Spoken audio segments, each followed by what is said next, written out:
Bienvenue sur TV Souston. Il y a 2 ans, le conseil municipal des jeunes de Souston prenait ses fonctions.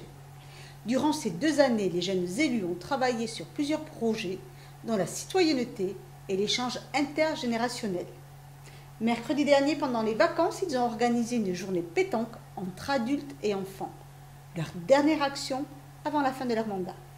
Malgré le froid hivernal, jeunes élus, monsieur le maire, conseillers municipaux et membres du club de pétanque de Souston se sont retrouvés sur les terrains situés à l'arrière de l'office de tourisme pour un après-midi pétanque des plus conviviales. Le conseil municipal des jeunes a souhaité organiser cet après-midi dans la poursuite de ses projets sur la citoyenneté. Il y a eu pas mal d'interventions au logement foyer. Et puis là, voilà, ils avaient envie de changer un petit peu de public. Donc on est toujours sur le lien intergénérationnel qu'ils poursuivent depuis le début de leur mandat, il y a 2 ans.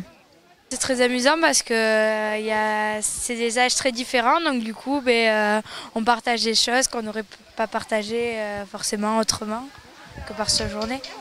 Les anciens avec les jeunes, ça va très bien, ça. On a fait du bon boulot là. On coordonne tous les âges.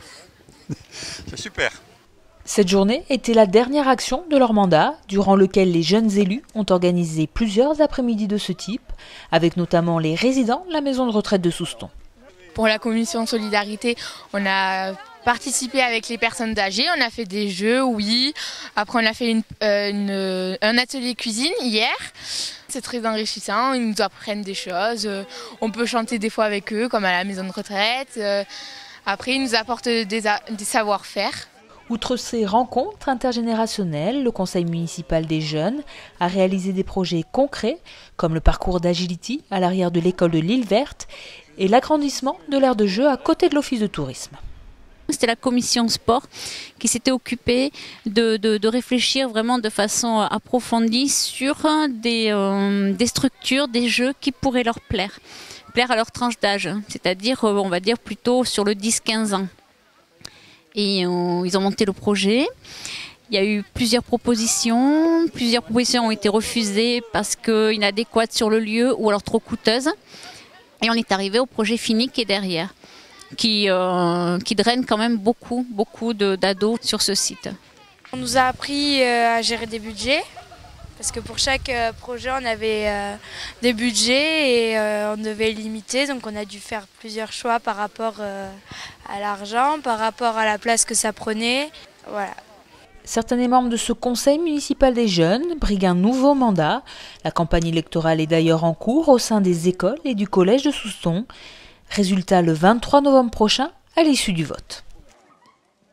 Devant l'importance des sujets abordés, l'association des commerçants et artisans soustonnais avait convié la semaine dernière toutes les entreprises à un conseil d'administration.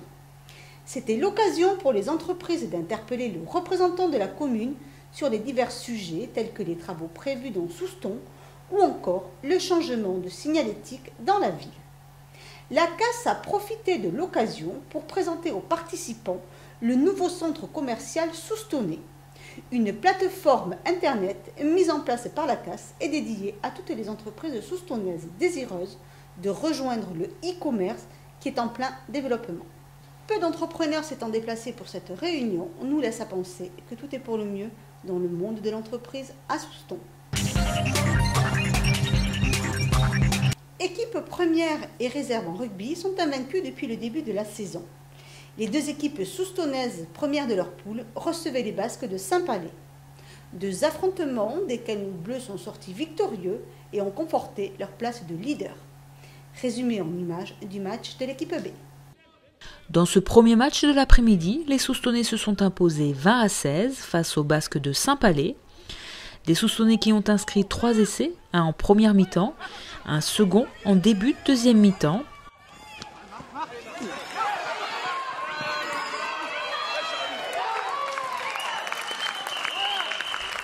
Très vite suivi par un essai transformé des Verts de Saint-Palais. La cage au haut, monsieur l'arbitre!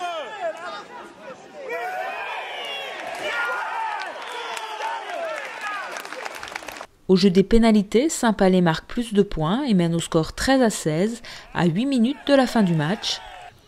Mais c'était sans compter un essai du numéro 11 Soustonnais et s'est transformé à la dernière minute du match qui donne la victoire aux Bleus 20-16.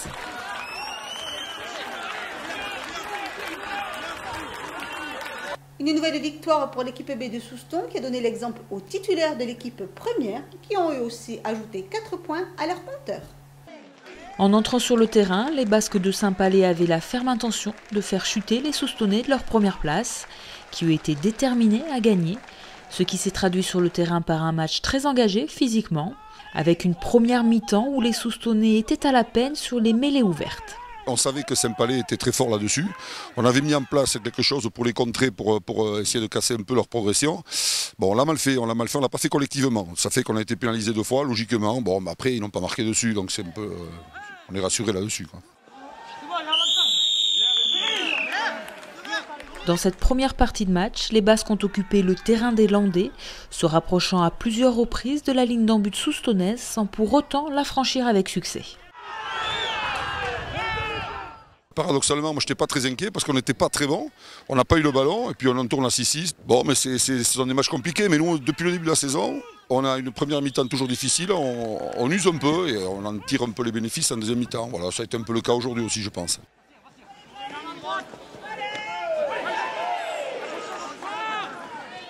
Score de parité à la pause, 6 partout, avec 2 pénalités réussies de part et d'autre. La seconde mi-temps tourne à l'avantage des Soustonnais.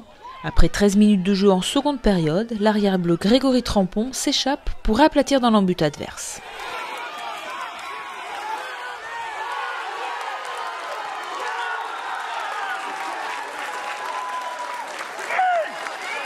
Durant cette seconde mi-temps, les Bleus de Souston restent menaçants sans pour autant inscrire un autre essai.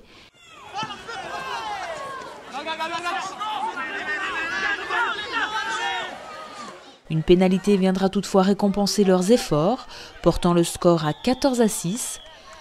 Score qui tiendra jusqu'à la dernière minute du match, où un essai transformé des Basques réduit le score à 14-13 et offre ainsi le point de bonus défensif à Saint-Palais.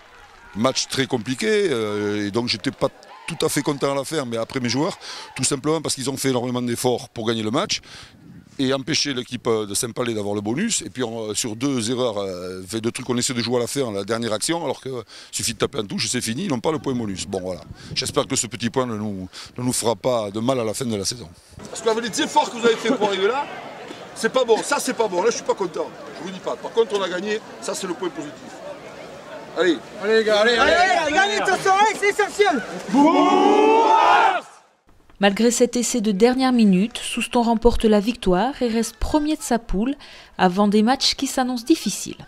Ma tâche à garder la tête froide parce que bon, on a cette série de matchs du mois de novembre qu'on sait très difficile. Là on va à Bayonne le dimanche qui fait partie aussi des 3 ou 4 possibles pour la qualification. Ça va être à l'extérieur, ça va être bien plus compliqué. Sur un synthétique on n'est pas habitué à y jouer.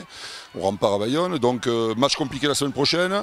Et après on reçoit nos voisins de Saint-Jean-de-Marsac. C'est toujours un derby compliqué à jouer aussi. 2 matchs contre les 3e et 2e de la poule qui seront les 2 derniers avant d'entamer la phase retour.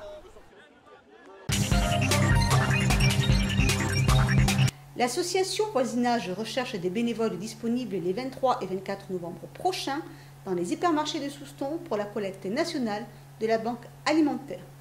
Contactez Stéphanie au centre socioculturel Voisinage au 05 58 41 24 si vous souhaitez participer à cette collecte. Vendredi 24 novembre à 17h30, Mère et Marraine vous invite à la salle Roger Hanin pour découvrir le monde fascinant des orchidées, leur vie, leur reproduction et leur culture en intérieur. Ouvert depuis le lundi 12 novembre 2012, le salon audio numérique ouvert à l'Escale permet de choisir, d'écouter et de télécharger gratuitement des musiques libres de droit. Le foyer rural de l'Esperon vous attend vendredi 16 novembre à 21h pour une représentation du Malade imaginaire de Molière. Les 17 et 18 novembre, Azur reçoit dans son espace François Mitterrand une exposition vente d'artisans créateurs. L'occasion à tous de préparer ses cadeaux de Noël. Samedi 17, la salle du Fart à Cabreton vous attend pour un concert d'Esquimaux avec en première partie les jeunes et des rencontres électriques. Vous pouvez aussi sortir des sentiers battus avec une comédie musicale africaine. Oui, oui, ça existe et c'est toujours à Cabreton, mais au Rio. Vous pouvez aussi aller vous régaler ce week-end au Salon du Chocolat organisé par le Lions Club d'Ossegor et qui se déroule à la salle des Allées Marines, toujours à Cabreton.